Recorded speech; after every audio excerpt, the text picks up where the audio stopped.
भारत सरकार ने राज्यों की इन मांगों को स्वीकार किया। साथियों, इस साल 16 जनवरी से शुरू होकर अप्रैल महीने के अंत तक भारत का वैक्सीनेशन कार्यक्रम मुख्यतः केंद्र सरकार की देखरेख में ही चला।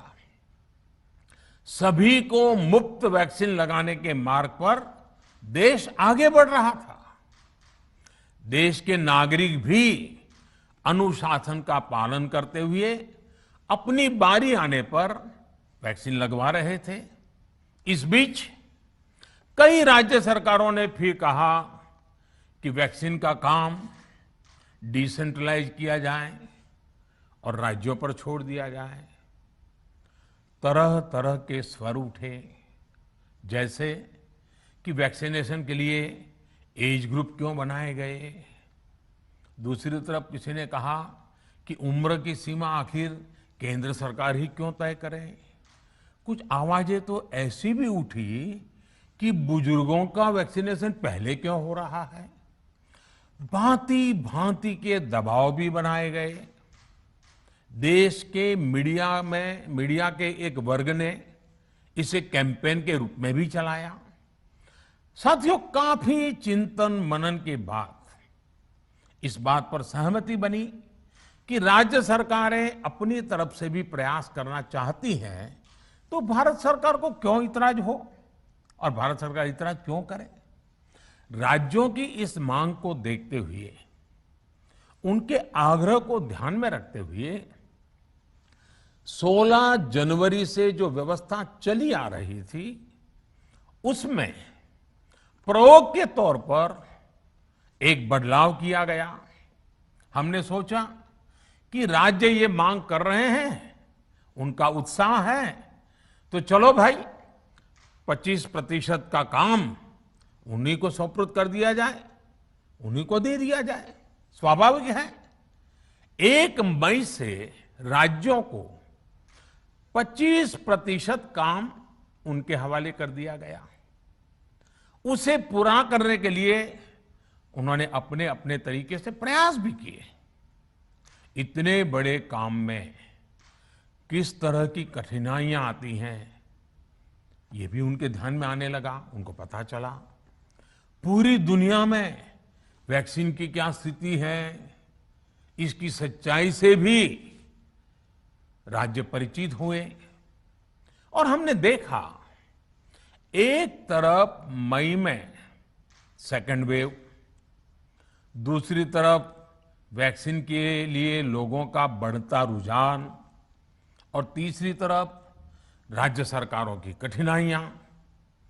मई में 2 सप्ताह बीतते बीतते कुछ राज्य खुले मन से ये कहने लगे कि पहले वाली व्यवस्था ही अच्छी थी। धीरे धीरे इसमें कई राज्य सरकारें जुड़ती चली गई। वैक्सीन का काम राज्यों पर छोड़ा जाए, जो इसकी वकालत कर रहे थे, उनके विचार भी बदलने लगे। एक अच्छी बात रही कि समय रहते राज्य पुनर्विचार की मांग के साथ फिर आगे आए। राज्यों की इस मांग पर हमने भी सोचा कि देशवासियों को तकलीफ ना हो, सुचारू रूप से उनका वैक्सीनेशन हो। इसके लिए 1 मई के पहले वाली, यानी 1 मई के पहले 16 जनवरी से अप्रैल अंत तक जो व्यवस्था थी, पहले वाली पुरानी व्यवस्था को फिर से लागू किया जाए। साथियों, आज ये निर्णय लिया गया है कि राज्यों के पास वैक्सीनेशन से जुड़ा जो 25% काम था, उसकी जिम्मेदारी भी भारत सरकार उठाएगी। ये व्यवस्था आने वाले 2 सप्ताह में लागू की जाएगी। इन 2 सप्ताह में केंद्र और राज्य सरकारें मिलकर नई गाइडलाइंस के अनुसार आवश्यक तैयारी कर लेगी। संयोग है कि 2 सप्ताह बाद 21 जून को ही अंतर्राष्ट्रीय योग दिवस भी है।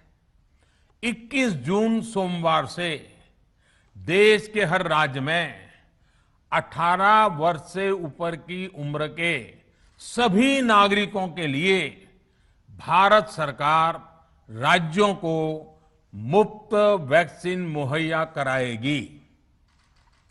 वैक्सीन निर्माताओं से कुल वैक्सीन उत्पादन का 75% हिस्सा भारत सरकार खुद ही खरीदकर राज्य सरकारों को मुफ्त देगी।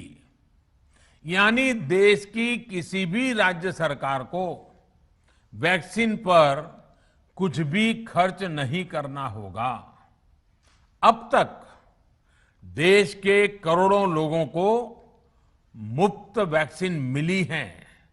अब 18 वर्ष की आयु के लोग भी इसमें जुड़ जाएंगे। सभी देशवासियों के लिए भारत सरकार ही मुफ्त वैक्सीन उपलब्ध करवाएगी। गरीब हो, निम्न मध्यम वर्ग हो, मध्यम वर्ग हो या फिर उच्च वर्ग, भारत सरकार के अभियान में मुफ्त वैक्सीन ही लगाई जाएगी। हां, जो व्यक्ति मुफ्त में वैक्सीन नहीं लगवाना चाहते, प्राइवेट अस्पताल में वैक्सीन लगवाना चाहते हैं, उनका भी ध्यान रखा गया है।